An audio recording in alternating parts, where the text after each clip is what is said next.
안녕하세요. 경제를 말하다입니다. 오늘은 좀 갤럭시 S24에 대한 이야기를 좀 해보고 싶습니다. 그 중에서도 램에 대해서 이야기를 해보고 싶어요. 일단 용량이 좀 적죠? AI를 어떻게 돌리겠느냐라는 생각이 좀 들릴 정도로 이거 뭐 생성형 AI 폰 뭐 최초의 뭐 그런 거다라고 이렇게 걸어놓기는 했는데 과연 이거 8기가 가지고 12기가 가지고 제대로 돌리기나 하겠냐라는 말이 벌써부터 나오고 있죠. 일리가 아주 없는 지적은 아니라는 생각도 듭니다. 어찌됐든 프로세서의 성능이 좋다고 해가지고 필요한 데이터를 넘겨주는 D램의 성능이 좋지 않으면 혹은 D램의 용량이 충분하지 않으면 과연 어떻게 해나갈 수 있을까라는 좀 걱정이 되기도 하고요. 그런데 어찌됐든 오늘은 좀 이러한 생성형 AI 관련해서 삼성이 먼저 칼을 빼들었죠. 가우스를 출시하면서 이제 본격적으로 갤럭시 S24부터 이제는 생성형 AI를 폰에다가 본격적으로 집어넣겠다. 우리가 최초다 라고 하는 최초 타이틀을 또다시 꺼내 들면서 이젠 플래그십에서도 아이폰을 앞서 나가겠다라고 하는 경쟁 의지를 확실하게 밝혔다라고 볼 수가 있을 것 같습니다.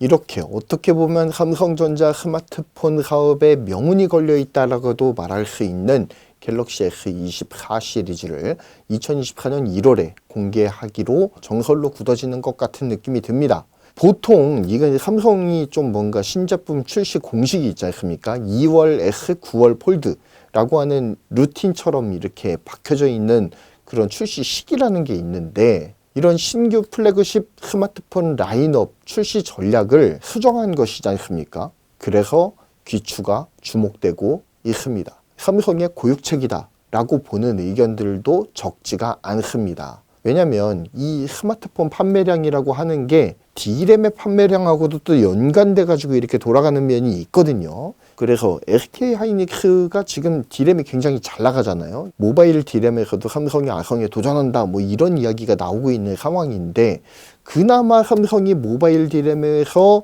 SK하이닉스에 비해 헤게모니를 잡고 나갈 수 있는 이유가 뭐냐면 갤럭시 시리즈가 있기 때문입니다. 여기에다 삼성의 D램을 투입을 하거든요. 어느 정도의 수요가 받쳐져 있는 상황에서 경쟁을 할 수 있다는 이점이 분명하게 존재를 한다라는 거죠. 갤럭시 S 시리즈를 2월에서 1월로 앞당긴 이유 중에 하나는 D램의 판매와도 결을 같이 하는 것이 아닌가라는 생각도 한번 해보게 됩니다. 신제품의 출시 시기를 앞당김을 통해서 소비자의 구매 욕구를 자극하고 현재의 불황을 타개해보겠다라고 하는 일종의 고육책이다라고 볼 수가 있다는 설명을 장황하게 드렸죠. 그런데 이런 D램이라든지 그런 것보다 더 주목되는 것이 있다면 엑시노스가 살아나는 걸 겁니다. 전설했듯이 이제까지 계속 D램 이야기만 하지 않았습니까? 그래서 오늘 이야기할 거는 갤럭시 S24에 대한 이야기이기도 하지만 동시에 D램에 대한 이야기이기도 합니다.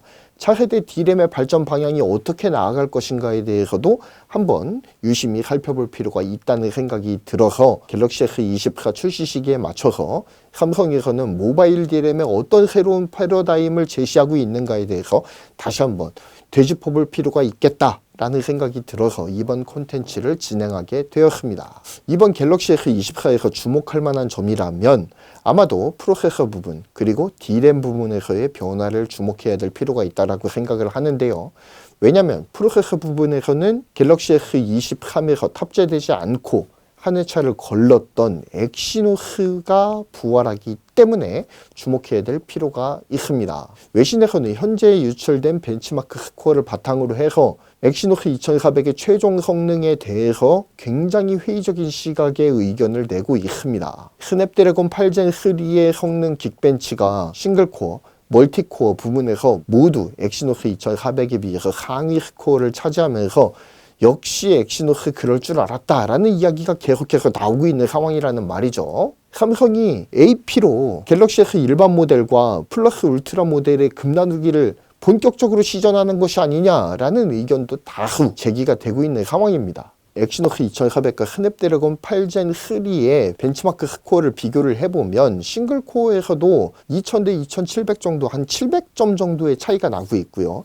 멀티코어에서는 거의 1000점에 가까운 차이를 보여주고 있죠. 그러기 때문에 아직 삼성의 엑시노스가 스냅드래곤의 아성을 여전히 뛰어넘지 못하고 있다라고 하는 한계를 여실하게 보여주고 있는 스코어라고 볼 수가 있겠습니다. 이번에도 엑시노스는 NPU의 성능 확충에 힘을 확실하게 주었습니다.